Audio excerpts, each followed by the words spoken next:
I have 5 or 6 movies I really think are the greatest. I mean, but I'd have to think about them. He doesn't hand out praise, he doesn't play favorites. But when Pacino does speak about another actor, there's weight in it, a kind of reverence. Why? We don't have to cut. Are they throwing us out? Are the police here? For over 5 decades, Al Pacino has stood at the summit of American cinema. The voice, the stare, the slow burn intensity. He's redefined what screen presence means, but hidden in that legacy is a map, a pattern, the actors he returns to, quotes, honors, names he won't let fade. It's not a list, it's a compass. These aren't just actors Pacino admires, they're the ones who shaped him. The Godfather, Dog Day Afternoon, Heat, Serpico, Scent of a Woman. Across each era, Pacino's performance bends the screen around him, but behind it all is the echo of others, the voices that lit the path. He doesn't compete with them, he absorbs them. He has chosen a path. It's the right path. It's a path made of principle. When he honors another actor, it's never casual. It's precise, like naming a saint. And when he calls someone the real thing, he means it in blood. It was a process of rehearsal that eventually got us to places that... He's seen it all, shared the screen with legends, carved his place in the craft. But a few left marks even deeper, moments where Pacino, the master, became the student. These are the 5 names he holds above the noise, above hype, even above legacy. And the reasons why are more personal than you think. Number 1. Marlon Brando. Some actors become teachers without ever stepping in a classroom. Brando didn't pass a torch to Al Pacino, he set the whole stage on fire. Pacino didn't just admire Brando, he studied him, obsessed over him, and then stood beside him in a film that redefined cinema. But even years later, Pacino speaks about Brando with something that sounds a lot like awe. Pacino once said, he was like a magician. He didn't act, he just became. Brando wasn't just Don Corleone, he was the embodiment of a new kind of acting, loose, emotional, real. When others delivered lines, Brando delivered silence that screamed. On the set of The Godfather, Pacino was still an unknown. He wasn't even the studio's first choice. But Brando saw something. He watched, waited, then whispered the simplest, sharpest compliment. This kid's good. Pacino later said he learned more from watching Brando sit in a chair than he did in years of theatre school. What Brando gave Pacino wasn't advice. It was permission to be still, to take up space, to not reach for the audience, but to make them come to you. And that changed everything. Pacino has called Brando the most influential actor of all time, not because of awards or fame or mythology, but because Brando made space for vulnerability, for hesitation, for truth. No one else could have shown Pacino how to live in a scene instead of perform it, and no one else, to this day, made him feel smaller in the best way possible. Other actors challenge you. Brando? He rewrites your definition of the craft. That's why, decades later, Pacino still speaks about him like a myth. Because that's what Brando became, living proof that acting could be holy. Number 2. Robert De Niro. Some partnerships feel rehearsed, others feel inevitable. With De Niro, Pacino didn't find a co-star, he found a reflection. The intensity, the silence, the danger simmering just beneath control. It wasn't rivalry, it was recognition. Pacino once said, working with De Niro is like playing tennis with a wall. Everything comes back sharper. They were built from the same material, method actors who could disappear inside a moment and make the room go quiet. But where Pacino was all pressure and fire, De Niro was ice, watchful, slow-burning, surgical. Their first real shared screen time didn't come until Heat. One conversation, a coffee shop, 2 men sitting across from each other saying almost nothing, but saying everything. And in that silence, the world changed. Having enough time. Enough time to do what you want to do. That's right. Pacino once admitted he was nervous to shoot that scene, not because of the lines, but because of the presence. De Niro didn't push. He waited. He invited stillness. Pacino said, You don't act with Bob, you act around him. He creates a force field you step into. They weren't meant to mirror each other, they were built to collide. In Heat, that collision felt so real, audiences forgot they were watching actors. It felt like documentary, it felt like fate. Even off camera, their chemistry never relied on small talk or shared hobbies. It was built on mutual obsession, with character, with depth, with the kind of storytelling that leaves a mark. Pacino has often pointed to De Niro as the one actor who never flinched, never blinked. He once said watching De Niro in Raging Bull made him question if he was pushing hard enough. De Niro made Pacino better, not with advice, with example. And that's the highest compliment an actor like Pacino can give. He learned something just from sharing the frame. Other actors might chase moments. De Niro builds worlds, one breath at a time. That's not chemistry, that's craft. And when Pacino talks about De Niro, it's with the kind of respect that goes beyond friendship. Because when two legends meet at full strength, what you get isn't a scene, it's an echo. Number 3. James Dean. Some legends burn long, others just burn brighter. For Pacino, James Dean wasn't just a star, he was a language. A kind of raw, unscripted electricity that showed what acting could be when it wasn't acting at all. Dean wasn't trained the way others were, he didn't polish, didn't prepare like the rest, he lived on instinct. And that instinct left marks on everyone who came after, including Pacino.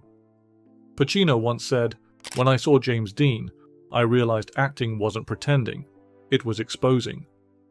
He watched East of Eden in a cheap theater in the Bronx. One night, one performance, and everything changed. Pacino described it later like seeing someone cry in public. Embarrassing, magnetic. You want to look away, but you can't. Dean didn't play characters, he bled them. The pauses, the twitch in his jaw, the way he breathed a scene instead of performing it, that stayed with Pacino forever.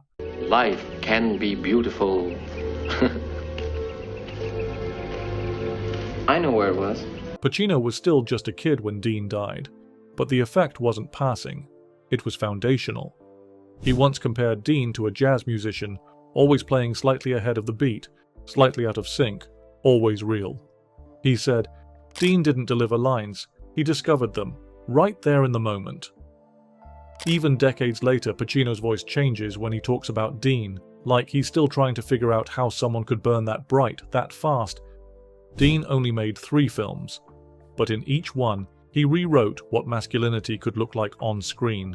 Not hardened, not stoic, but sensitive, fractured, alive. For Pacino, that was the blueprint. He credits Dean with giving him permission to feel more, risk more, break more. Every time Pacino plays a man unraveling, from Michael Corleone's cold silence to Frank Serpico's wounded rage, you can trace the DNA back to Dean. That haunted vulnerability, that reckless honesty. Dean didn't give performances, he gave warnings, that the best work always came from chaos, and Pacino heard it loud and clear. Dean may not have lived to see his impact, but for Pacino, he was never gone, just off-screen. Watching. Number 4. Meryl Streep. Not many actors leave Pacino speechless. Meryl Streep did, not with volume, not with bravado, with detail. Pacino's worked with giants, raging voices, towering presences, but when he talks about Streep, the energy shifts, his tone drops, the admiration sharpens, because Streep doesn't just perform, she disappears. They shared the screen only a few times, but one left a scar, The Deer Hunter. Streep entered that film like smoke, soft, elusive, impossible to hold, and yet Pacino swears she anchored it. In a movie about war, trauma, and silence, she gave it breath. He once said, Meryl doesn't act like she's in the story, she becomes the story. To Pacino, her genius wasn't in transformation, it was in subtraction. She didn't layer on technique. She removed everything false, left only truth. In interviews, Pacino has called her a master of invisible work. Not loud, not flashy, but exact. She could communicate an entire backstory with the way she folded her arms, or didn't. It gives you the right to come back here? I never stopped wanting him. What and makes you loving so him. sure he wants you? What makes you so sure he doesn't want me? Pacino has always chased depth, but Streep made him rethink how quiet that depth could be. He once described her as surgical. Not cold, just precise. Every breath was a choice. Every stillness was alive. He said, "She shows you what the scene is really about before the scene even starts." It wasn't just talent that stunned him, it was discipline, the preparation, the control.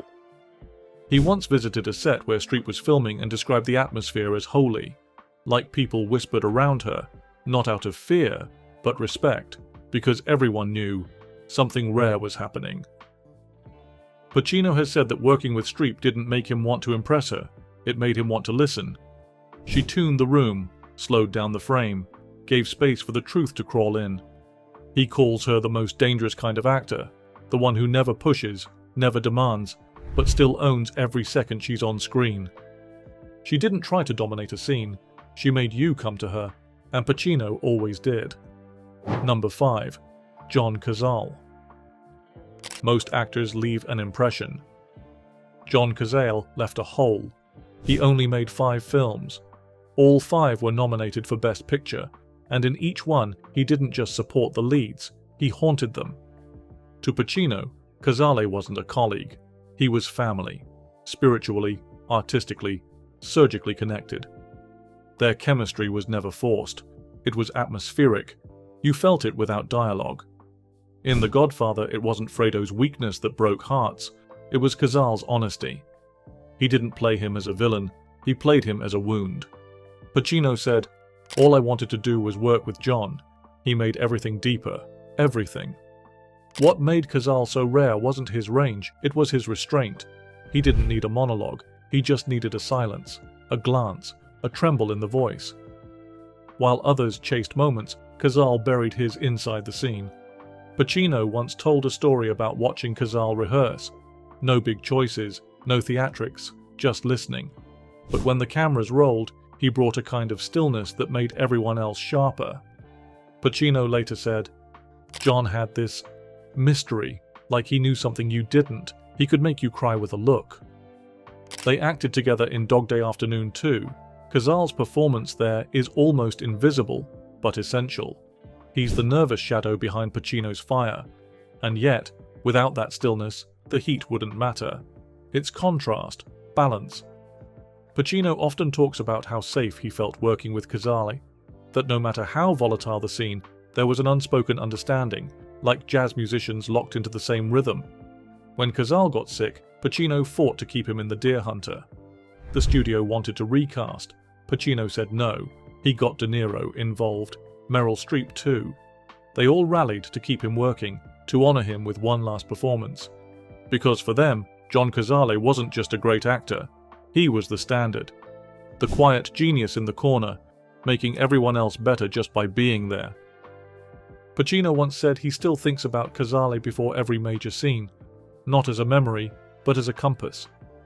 Others fade when the light shifts. Kazal stayed inside the frame, unmoving, unforgettable. Pacino doesn't speak in favorites. But these 5, they left marks he still carries. Some taught him control, some showed him how to fall apart. All of them unchangeable.